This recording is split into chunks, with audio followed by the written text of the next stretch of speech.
Well, here we are, Monday, June 29th. We are about to enter July. It's hard to imagine. June was a whisker. It just sort of happened. So I was thinking about what to do this week, and I wanted to look at someone who's perhaps more known for his orchestral music, I'd say, with the general public, than his chamber music. And Maurice Ravel is certainly fits that bill. It's very easy for us to just lump Ravel in with Debussy. He followed Debussy, he was on the heels of Debussy, and to say that he was just an impressionist, would be very easy to say, but Maurice Ravel was much more than that, much more than just a sort of a recipient of the torch of Debussy. Ravel was quite a modernist in his composition, and an extraordinary, I hate to say technician, but his writing is so clear and crystalline, and especially in the orchestral works, which we're not focusing on this evening. He was a master orchestrator. You have works, we mentioned the Bolero. He hated Bolero. It was an experiment. He did it later in life. It got him all this popularity, and everyone just thought that his name was synonymous with Bolero, but Bolero was an experiment. It's basically the same theme repeated over and over again in different instruments with a crescendo. Made more famous by Blake Edwards in, 1979 with 10. So, Ravel was a real sort of revolutionary composer. He was a student of Gabriel Fauré at the Paris Conservatoire. And the Paris Conservatoire kicked him out of Fauré's class because he couldn't write a proper fugue. Imagine. And Fauré saw his talent and said, no, keep coming. You can audit my class, and you can audit my class and keep coming. But he was kicked out of the Paris Conservatoire because he couldn't write a fugue. And and look at his works. I mean, it's incredible. You have, I spoke to the Bolero, but then you have Daphnis and Chloe, Alvarado del Gracioso. He orchestrated Pictures at an Exhibition. The orchestral version of Pictures at an Exhibition is Ravel. And it speaks to his sort of genius as a colorist, as really providing a certain mixture of spice to make it all happen. And he was just a remarkable technician. I hate to use the word technician, but he was extraordinarily skilled at communicating very crystalline ideas in his music. And we're going to start with, obviously his most popular chamber work that's played the most often of any other work is which piece?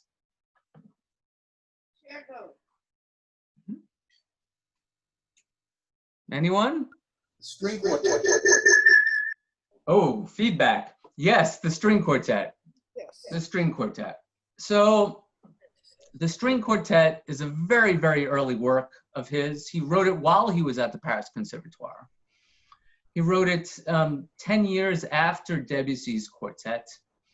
And naturally, once this piece came to be, he fashioned it after Debussy's quartet. There's no question about that.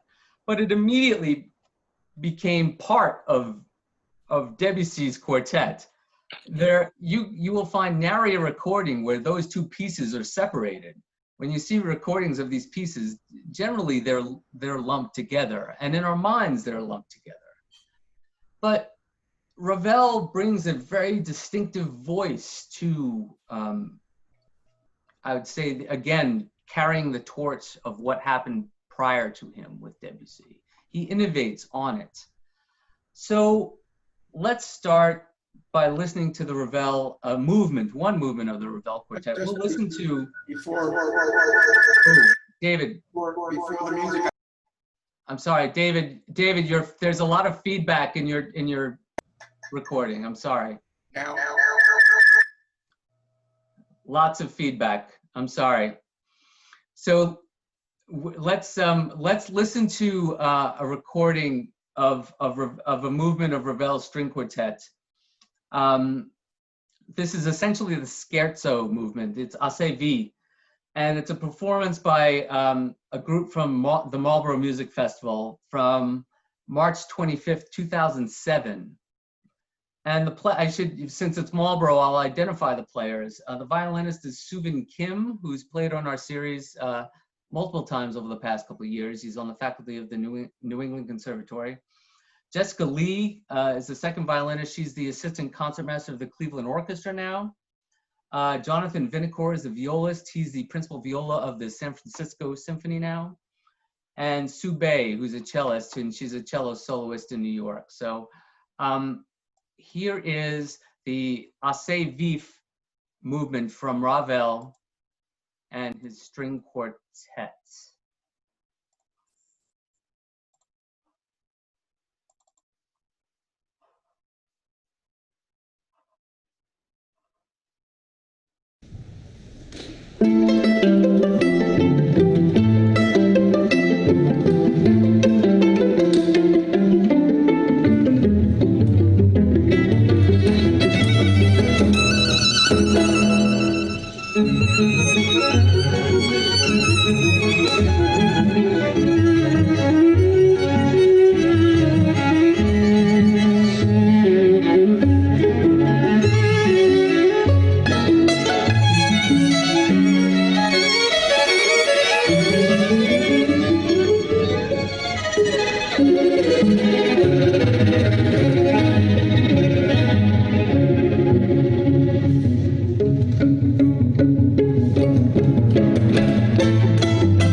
Wow. Yeah. Great performance. Uses the instruments to their maximum. They can do everything. How do you mean? Everything, chromatic scale, the plucking, the whatever. He makes them really work. So this is essentially, you know, we listened to dance movements of Haydn and Mozart last week, and this is the dance. This is essentially the scherzo in this movement. What is especially interesting about this, the composition of this particular movement? To be broad. It goes from serious and heavy to playful and dancing. It certainly changes character Yes, that's a good, better way in to the say it. piece. I mean, and that sticks with the scherzo form, which is essentially A, B, and then trio section, and then the da capo A, B. With the trio having a different character. Well, Derek, you talked about how this follows on from Debussy, and this is a piece that Debussy would not have written. Correct. It's totally different from anything Debussy ever would have done. I mean, he didn't, to my knowledge, he never did pizzicato, certainly not to this extent. And it's just, you know, as Leslie said, it's a really vibrant piece on the outer sections, and then the really lovely trio, which I don't think Debussy ever wrote a trio in his, I mean, that I can think of in any of his. I mean, he certainly didn't write sonata form. No. At all. But it's very Ravel. I mean, no one else would have written this. I mean, In certainly. terms of the relationship to Debussy, the story is told about this piece that after he finished composing it, but before it was published, he brought it to Debussy to have Debussy give him suggestions. And Debussy looked at it and said, "It's perfect. Don't make any changes." That's right. That's right. This was an instant hit, this piece. Instant. I think I want to speak to the rhythms in this movement. Dead silence. That Me too. Note on the sound quality is greatly improved from last week. You must have done something to fix it. The high frequencies came through quite clearly, and there's a little bit of distortion in the low mid range. So I'm glad to see that, or glad to hear that. my gremlins must have tweaked something. I don't know. But so this is and Stephen, especially for you, this piece, this movement is about meter. It's about the time signature in this. And let's take a look at the score.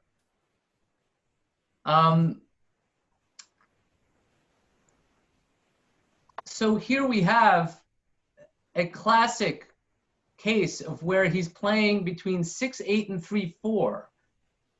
So in a 6/8 measure, for all you musicians out there, there are 6/8 notes in a 6/8 measure, and there are 6/8 notes in the 3/4 measure, correct?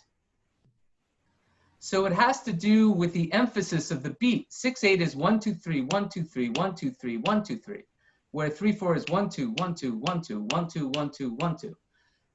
So Ravel plays with this. Every bar, it's 1 2 3 1 2 3 1 1 1 ba ba ba ba ba ba bum bum bum ba ba ba ba ba ba bum bum bum. This is the same, and I had mentioned this in an email to someone, that this is the same technique Bernstein used in America in West Side Story. I like to live in America. Da da da da da da da da da da da da da da da da. Same thing. 1 2 3 1 2 3 1 2 1 2 1 2 1 2 3 1 2 3 1 2 1 2 1 2. So you see the pattern there? Ba ba ba ba ba ba ba ba ba ba ba ba ba ba ba ba ba ba. All throughout the entire movement. And this is already an innovation on Debussy, where Ravel is taking the meter and messing with you.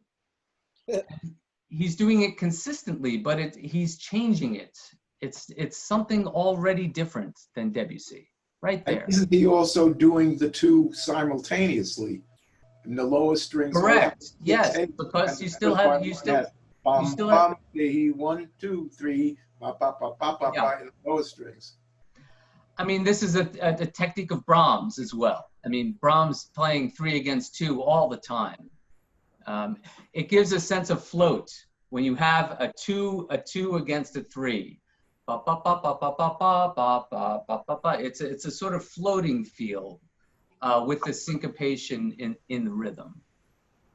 And we're not going to hear the last movement of this piece, but I want to, let's see, I want to share the last movement, the score of the last movement with you. Bear with me here. Too many windows open. Put the score on. Here. So in the last movement, he puts it in 5/8 meter, which is an unusual meter. Da ga da ga da ga da ga da da. 1 2 3 4 5 ba. 1 2 3 4 5 1 2 3 4 5 1 2 3 4 5 1. And that immediately separates it from Debussy. Immediately in that meter. This is a meter, you know, Stravinsky uses a lot of 5/8 and 7/8 and unusual, you know, where the beat is not equal. 1 2 3 4 5 1. Ba ba ba ba ba ba. Ba ba ba ba ba ba ba ba ba ba ba ba ba ba ba ba ba ba ba. So he's innovating even as a student with the rhythm and the meter of these movements. And as I said, you know, when he first did it, people were astounded by it. Fauré, in addition to Debussy, loved this piece. Was so enamored by this early offering of his student. It was an instant hit, instant. And I have a quote here from Ravel, and this is from an interview much later in his life in 1931. He passed in 1937. And he says, and this is at the time, this piece was written in 1903. So you have you know, Schoenberg is just getting his feet wet with atonality. And, you know, there are different things that are happening in classical music as far as tonality. And he says, after our extreme modernism, a return to classicism was to be expected. After a flood comes the ebb tide, and after a revolution, we see the reaction.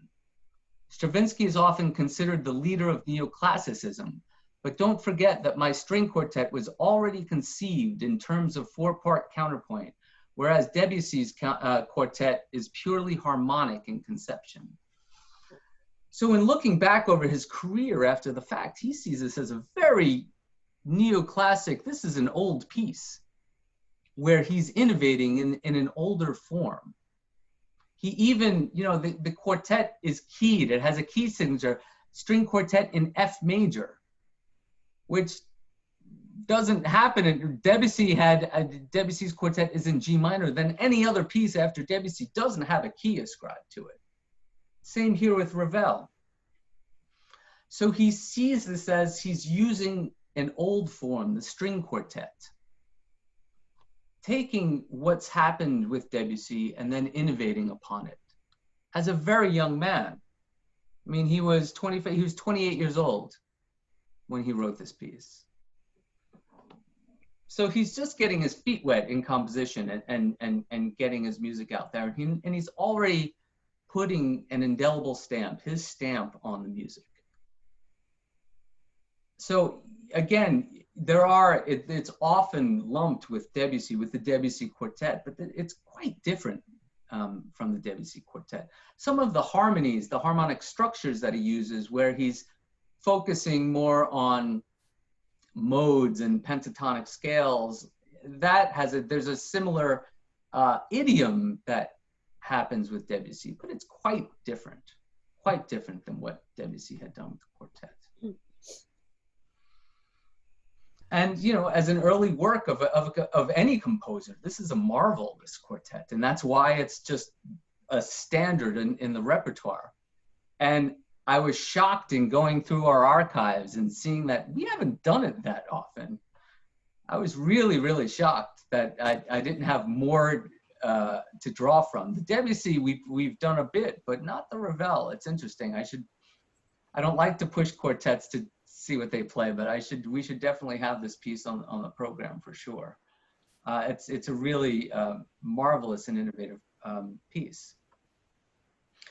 So the next piece I want to play for you is one that I was completely unfamiliar with until I worked for the Marlborough Festival. It's a piece for mixed ensemble with singer. And it's called Chansons Médicales, or Madagascar songs. And this is a later work of his, 1926. And he's drawing from texts of a man, his name is Évariste Parnay, an 18th century poet who lived in Africa and wrote these poems. He's influenced by themes of Madagascar. So it's a very sort of exotic subject matter that Ravel would take on. And it actually has a local connection to us. There was a woman in the early 20th century who commissioned a lot of great music, Elizabeth Sprague Coolidge, who started, I don't know if any of you have been to the South Mountain concerts in Pittsfield, Mass, but it's a lovely little venue in Pittsfield, and she established that venue. She started a festival in the Berkshires, I believe in the 20s. And she was really keen on, she was an amateur pianist, a very wealthy woman, amateur pianist, who really believed in chamber music and wanted to perpetuate it and commissioned a lot of chamber music. And this piece is commissioned by Elizabeth Sprague Coolidge. And some other pieces that she commissioned Appalachian Spring. She commissioned Stravinsky's Apollon Musajet ballet, and the Bartók Fifth Quartet, which we just heard here. So she commissioned Ravel for this piece, and he chose the subject matter. She wanted a chamber piece, and he wanted to go with this, and he was influenced by Schoenberg in writing this piece. And that, do we know of Schoenberg's Pierrot Lunaire? Do we know this piece? Which is for a similar ensemble. This is scored for mezzo-soprano, flute, cello, and piano. The Schoenberg is soprano, flute, violin, flute, clarinet, violin, cello, and piano. And the violin and clarinet double on certain instruments. So he modeled it after Schoenberg. This very, very exotic piece of songs of Madagascar. And it's in 3 movements. And I'd really love to know what you think about it. It's a great, I love this piece. And I want to have it on the series. And I'm working on it. But let's listen to the Chansons Médicales. And this is another group from Marlborough with Stephanie Hautziel, who is a mezzo who's now on the roster of the Vienna Opera House. Damari McGill, who's the principal flute of the Seattle Symphony. Marcy Rosen, the cellist, who was the founder of the Mendelssohn String Quartet. And Jonathan Bist on piano. So here's a recording from Saturday, March 17th, 2001 of Ravel's Chansons Médicales.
You want me to play?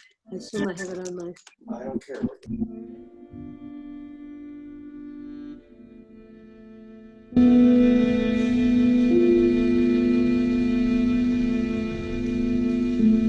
Tu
So, what do we think of that?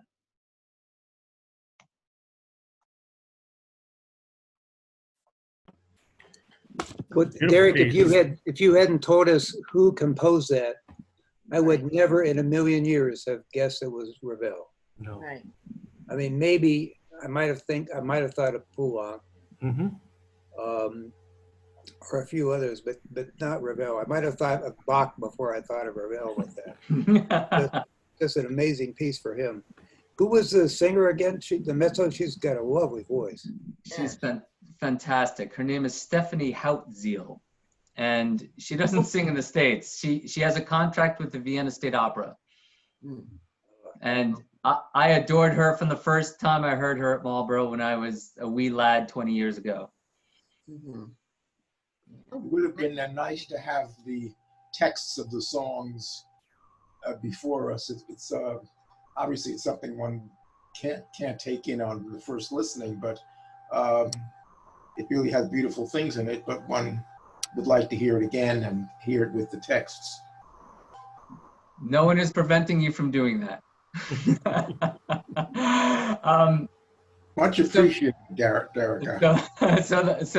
So the first piece let's see what our memory tells us. There are 3 songs in this piece. What did you feel about the first song? What did you think it was saying? What was it?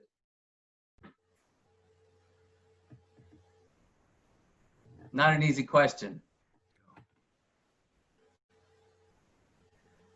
So the first one is a love song. She's singing about Nahandova. Oh, belle Nahandova. That's more Italian than French. It's just the first song is just a sheer love song. The second song, which sort of startles you, it starts, with that Loud. declamatory awa bah. That is a song of protest against the colonialist white men. And it says, I have it written down here, the second, it's right in the second line, do not trust the white men. Pretty salient these days. And the third song is just a very peaceful reminiscence. The character is under a tree and it's beautiful and singing about nature and the beauty of nature all around him or her. This particular piece is sung by either a baritone or a mezzo soprano. But wow, this isn't Debussy, is it? No. We know of. And this is the guy who wrote Bolero. I wouldn't believe it. So, he takes this very exotic text, an evocative text from a faraway land, an exotic, and he just brings his, I'll say genius. I don't like to throw genius around, but he puts his language on it. He makes it more dissonant. This is a dissonant piece where it needs to be. And he even says himself, I have the quote, he says, it's a sort of quartet where the voice is the principal instrument. Simplicity dominates. I do not know whether I would have been able to write them had Schoenberg never existed. And it does? Interesting. Yeah, okay. Yeah. So he brings his language that he, brings from Debussy. And boy, is he a modernist. He's a modernist. This is early 20th century. He's influenced about all of the things that are going on around him with harmony. And he gives it his own twist and own flavor to it. And this piece was written in 1926, a later work of his. He didn't compose much in his later years. He passed in 37. And, imagine in 1926 having a text set saying, do not trust the white men.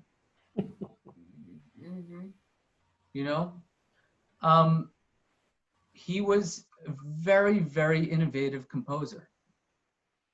And I think, and this is the point of this evening, is that, we have these, usually the grand orchestral works are are colorist works, Spanish flair, you know, very lush orchestration, Daphnis and Chloe, this very sweeping thing, but you get it down to the bare bones, and he's experimental with his writing.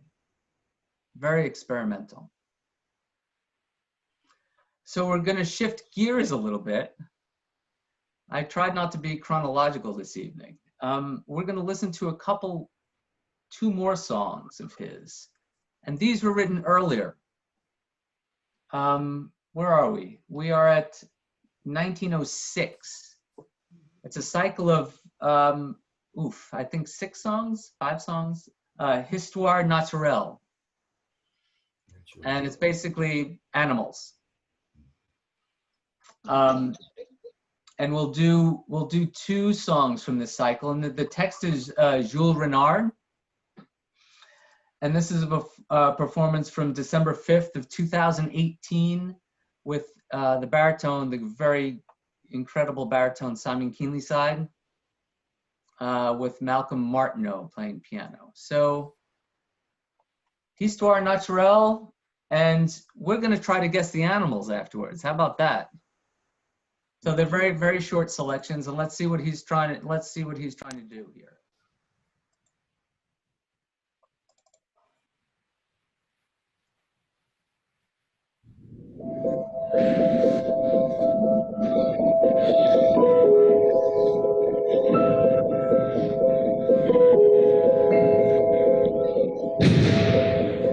C'est l'heure où la dérive, l'insecte nègre revient de promenade et répare avec soin le désordre de son domaine.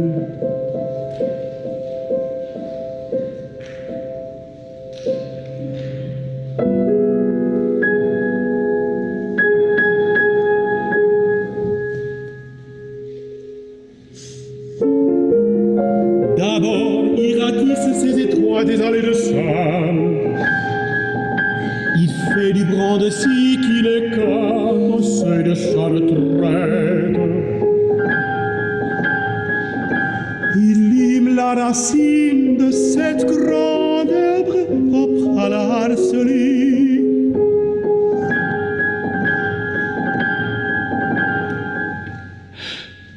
Il se repose. Puis il remonte sa minuscule montre.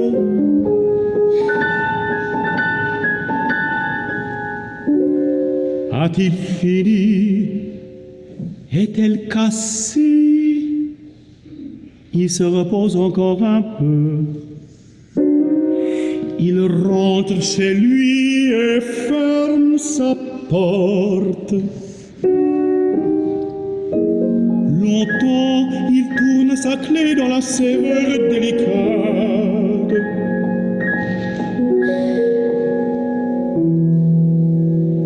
Et il écoute, point d'alarme d'or.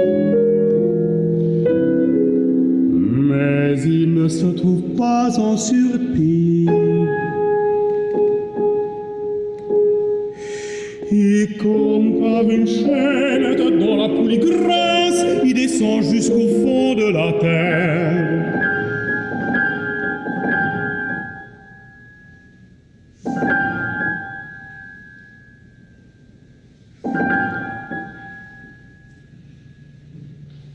On n'entend plus rien. Dans la campagne muette, les peupliers se dressent comme des doigts en l'air et désignent la lune.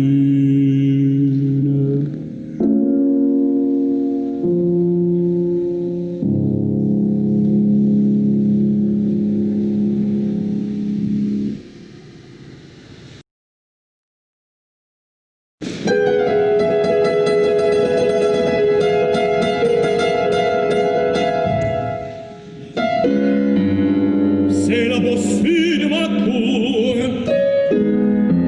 Elle ne rêve que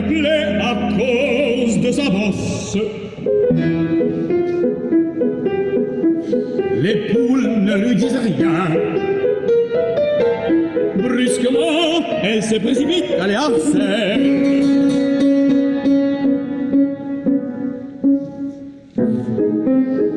Puis elle baisse sa tête, penche le corps, et de toute la vitesse de ses pas de maigre, elle coule frappée de vaincue juste au centre de la roue d'une étable.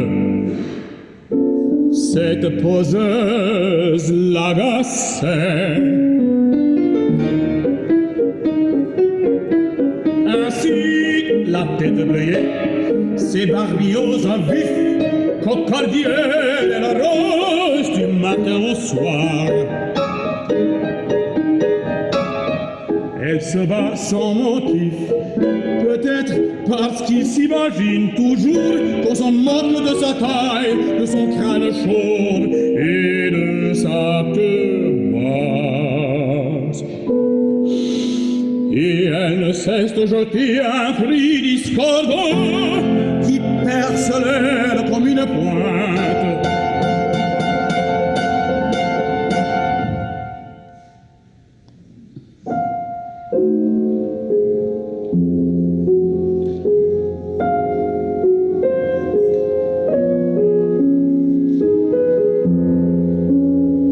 Parfois, elle quitte la cour et disparaît. Elle laisse au volaille pacifique un moment de répit.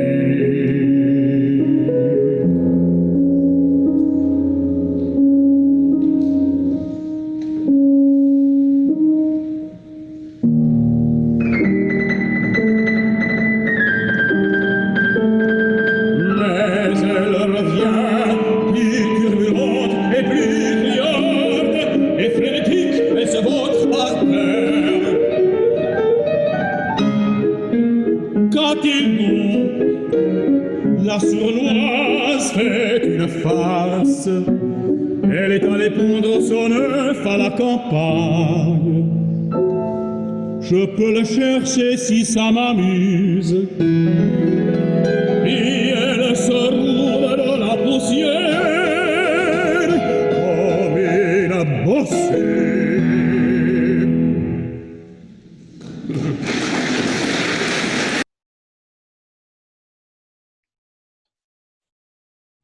Derek, were these from, you said 1906? Yes. Wow, because particularly towards the end of the second one, I heard some real jazzy playing in the piano. And I know what happens later when he meets Gershwin and all of that, but there was at least some gestures, if not a whole commitment. At least there was some moments I said, wow, that's really sassy and jazzy. So that just stuck out to me in that spot. Completely unfair of me to expect you to guess these animals, but that's who I am. I'm not sure which one, John. Well, is the first one the peacock? No, but No. he does have there is a movement that is a peacock in this cycle. Okay. It kind of felt like a peacock dragging his tail around and stuff. So the writing, it was very sort of sparse. A lot of silences. And there's this little gesture in the right hand in the upper register that he's indicating what animal it is. It's very hard. I'm sorry. You know, it's impossible. A mouse? A mouse. Close. Maybe not. It's a cricket.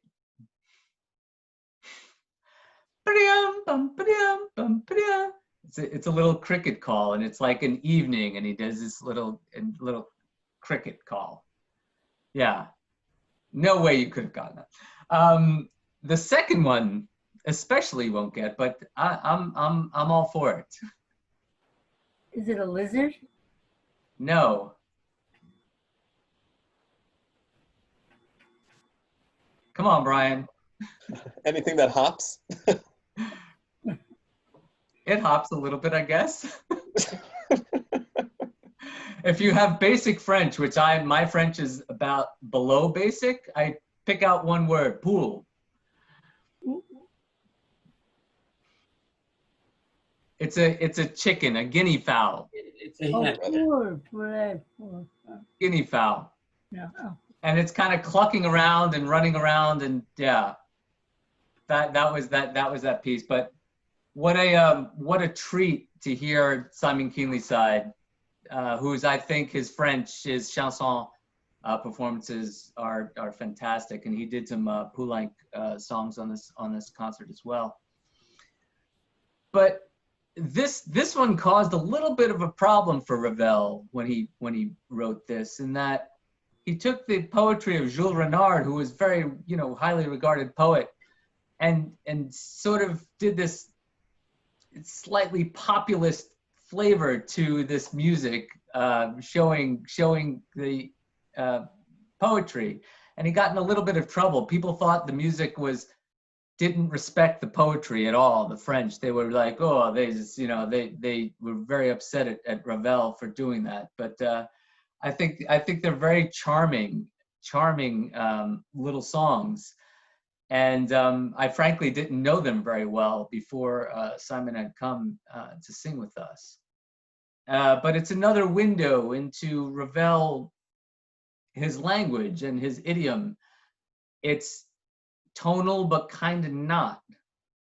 He's around keys, and he gives a lot of these dissonant qualities in his harmonies, always throughout his music. But let's move forward to a very memorable performance on the series. Those who were there, I kind of plugged it in the email a little bit. Benjamin Grosvenor played the Gaspard de la Nuit of Ravel. And it's a piece from 1908.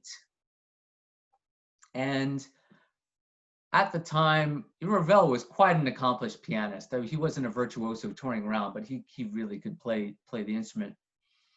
And the composer Balakirev, a Russian composer, wrote this piece, Islame. Does anybody know that piece?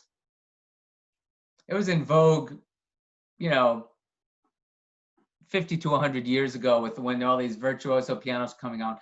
It's just a fiendishly difficult piece. It's like this crazy piece. It's incredibly hard to play for pianists. So Ravel, when that piece came out, Ravel was like, oh yeah? You want to play a hard piece? And he wrote Gaspard de la Nuit, which is truly one of the most difficult pieces for a pianist to play. And it's 3 movements based on 3 poems. In the score, the poem is printed in the score before the movement. And we are going to hear the last movement, Scarbo, performed by Benjamin Grosvenor. And this is a performance from November 5th, 2017. And for those who don't know the piece, for those who know the piece, shh. But I'd like it. What is this about? This is very programmatic, this piece. It's based directly on a poem. So let's try to think of what Ravel is going for in this piece specifically. Here we go. Benjamin Grosvenor playing the Scarbo from Gaspard de la Nuit.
Wow.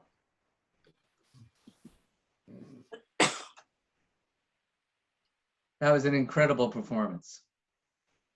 I remember sitting in the hall, just my jaw was on the floor. It sounds like piano four hands. Yes. Yeah. How could one person possibly play that? It's just, you know, it's funny because this movement is just hard. And the first movement, there's these two notorious spots in it that are just, and you know it's coming, you feel it coming, and then it happens and it just goes by in a whisker, and you know, you hope that the pianist makes it through. And this piece is just, this movement, especially the last, you know, third of it is just so hard. I mean, it's incredible. So what's he going for here? What's he depicting here? Monet's gardens at Giverny. Not quite. Not quite. Derek, is it a dream or a nightmare? He's trying to escape from his nightmare and almost makes it. Good guesses. Anyone else? Sounds like. I think About. Sorry, Marjorie? I think Gaspar is a apparition, a ghost-like character that haunts Montmartre and sails around in the night. And that movement, it seems to me, is all about the depth of night and how terrifying he is. Yes. David? And following it just on scampering, a lot of scampering about and running about and hiding and coming out in exposure and then being hidden again. So let me read you the poem, a little bit of the poem. I've heard him again and again, and seen him too, Scarbo the gremlin. He comes in the dead of night, and when the moon glitters in the sky like a silver shield on an azure banner strewn with golden bees. I've heard his laugh boom from the shadow, and his fingernails grate on the silk of my bed curtains. I've seen him drop from the ceiling, pirouette on one foot and roll across the floor, like the spindle of a spinning wheel when a dark witch weaves. Yeah, spooky, nightmare. That's what I said. Yeah. So he's the little gremlin. And, you know, and here's Ravel, you know, just taking virtuosity to the next level. He was actually upset at Balakirev for just writing this piece because Balakirev, to call him a secondary composer, is that fair? That's not fair.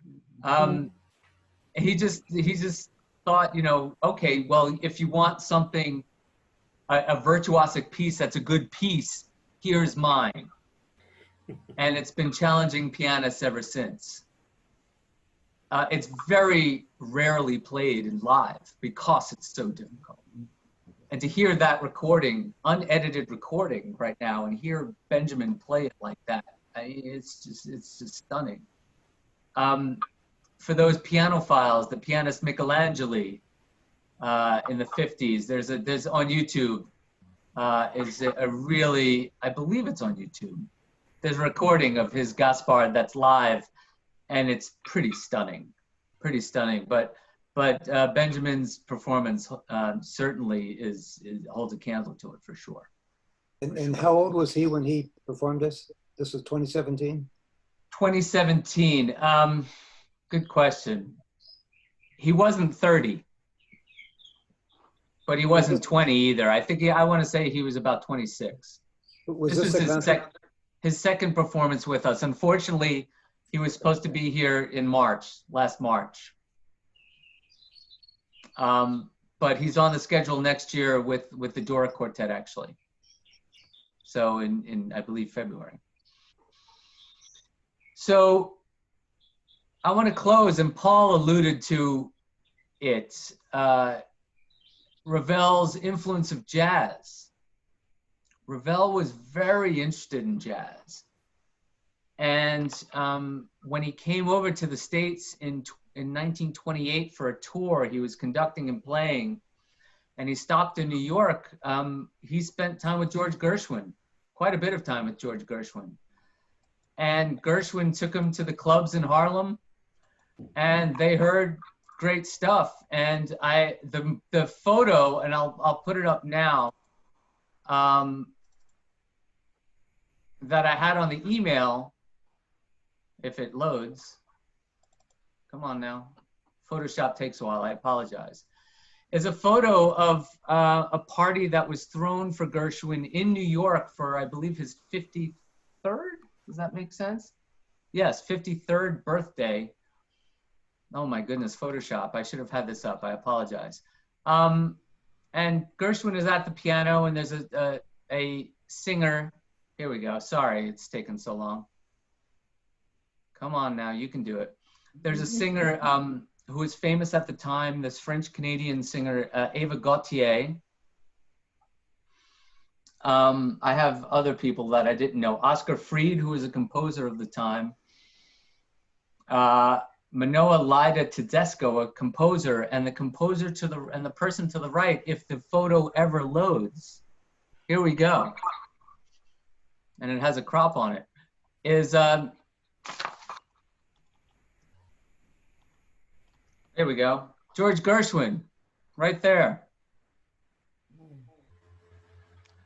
Hasn't loaded, Derek.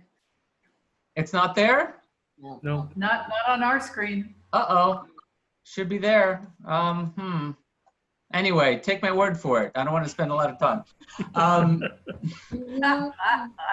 Sorry, so nice Gershwin really influenced Ravel in his late works. And they went to the Cotton Club in Harlem.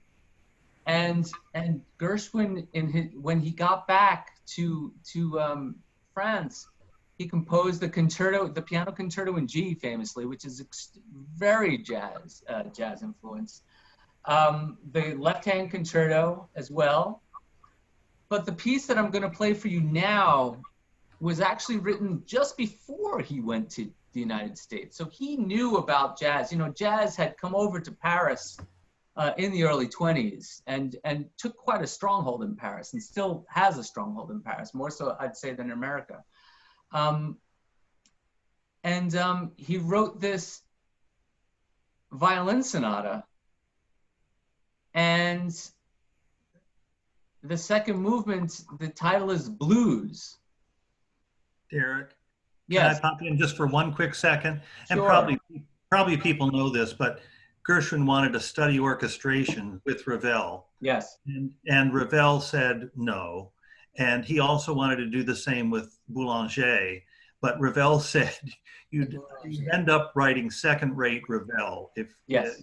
He was so admiring of Gershwin that he said, just be yourself and don't worry about what you want to do. But Gershwin, of course, that was the next step for him, that he really wanted to become a more accomplished orchestrator. But Ravel gently rebuffed him and said, no, what you got is it. Ravel, not unlike how Schumann was enamored with Chopin at the piano, Ravel was enamored by Gershwin's facility at the piano and his ease of playing and how he improvised. It was amazing.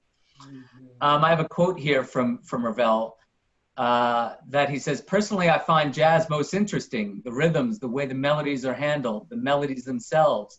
I've heard some of George Gershwin's works and I find them intriguing. And he was very, very much influenced by jazz in his music. And in his, what was then known as his only violin sonata, they found a movement of his in 1975 of an earlier violin sonata. So this is now called the Violin Sonata number 2 of Gershwin. And I just want to, well, let me pull up the score first. So here's the score. Blues, pizzicato, right off the bat. Is there anything unusual here? Yes. 4/4. It's in 4/4 time. Yes. What else? It's all the same notes. Repetition, a lot of repetition. He's in 2 different keys. Oh. The piano is in A flat major. The violin is in G major. So he's giving it right off the bat a blue note. This is Ravel, not Gershwin, right? Oh, I'm sorry. Did I say Gershwin? You did. Apologies. Apologies. No, this is Ravel's Violin Sonata. I apologize. The second movement of Ravel's Violin Sonata. So right off the bat, he's giving a blue note in the piano. He's setting up G major with the pizzicato in the violin, and then you'll hear the A flat chord in the piano. So let's listen to, and unfortunately, we do not have an archival recording of this piece, which is embarrassing a little bit. But it's very important. I thought it was so important to bring in his jazz influence into this conversation that I wanted to include it. So this is actually a recording of the violinist Christian Tetzlaff with pianist Leif Ove Ansnes of the second movement of Ravel's Violin Sonata. Here we go.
Amazing, right?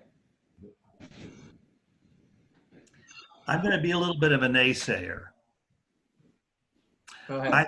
I thought he had all the bluesy tropes, but partway through, I kind of wandered a little bit, and I said, a little too restrained or refined. In other words, I thought he had a lot of the ways of making blues, but I didn't feel a lot of what was going on. And I don't think it was the performance. I just think it was the nature of the writing. But so I think it's Bolero meets Slaughter on 10th Avenue. Okay. I mean, I certainly wouldn't call this Muddy Waters. No. No. Or the Rolling Stones. Piano or a harpsichord he's playing. But this piece, just think about it. This piece was written a year after the Chanson Maricas. Same composer. It's pretty amazing. You know, here he is. He's moving from Schoenberg to Gershwin in a year. You know, and it's not a progressive line with Gershwin as it would be I keep saying Gershwin, with Ravel as with other composers. He dips his toe into different idioms and different styles, but still gives his flavor to it. There's still and I think that speaks to what Paul's comment is. There's still a sort of Franco influence there. Not Francisco Franco. The French, you know, there's a French, there's something there. There's a touch of that Debussy pentatonic flavor to it. But here he is in the blues, you know? you know, we can argue till the cows come home whether it's a successful blues. I mean, for sure. I mean, it's, you know, but look at the breadth of what we listened to tonight, and this composer, and Ravel. You know, you don't talk about Ravel in the same terms as someone like Brahms or Schumann or anything like that. But Ravel plays this very important role in the early 20th century, you know, in this period that we focused on a couple weeks ago, where I said things were splintering and all different things were happening. And these composers bringing their own flavor and own style into their music. And at the same time, being influenced by the music of the time that was happening. But with Ravel's sheer, and I say technique, and I keep talking about technique, he was so good. He was so clear in his composition that he really could go in any direction with his compositions.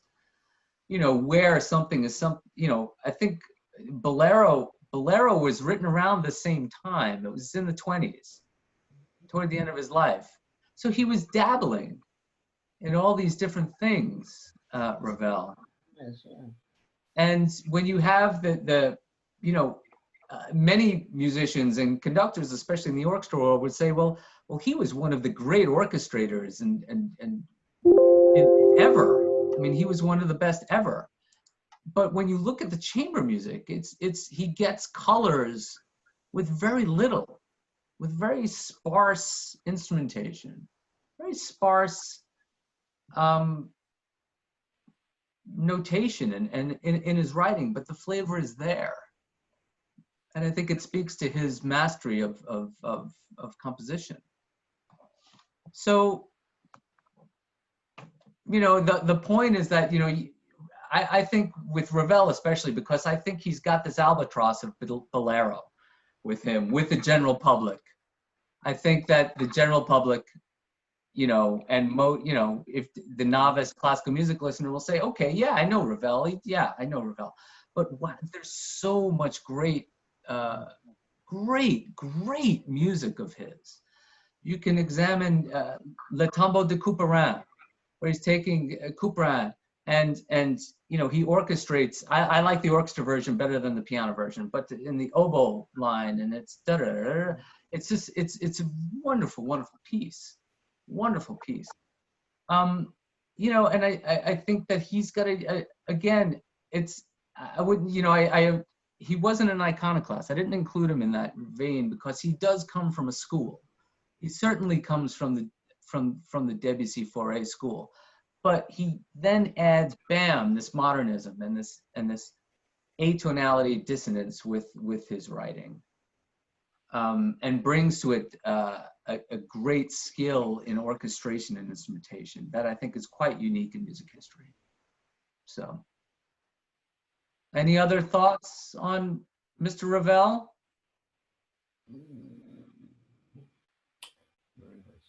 Well, thank you. I think that's it. Thank you.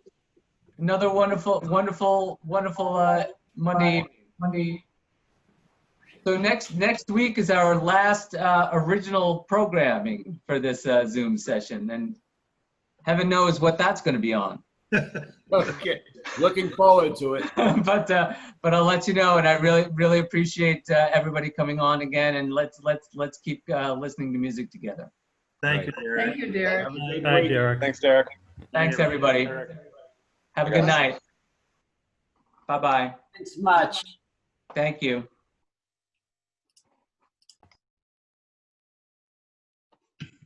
Thanks, Derek. Good night. Bye. Bye, Mike, Pauline. Good night. Good night.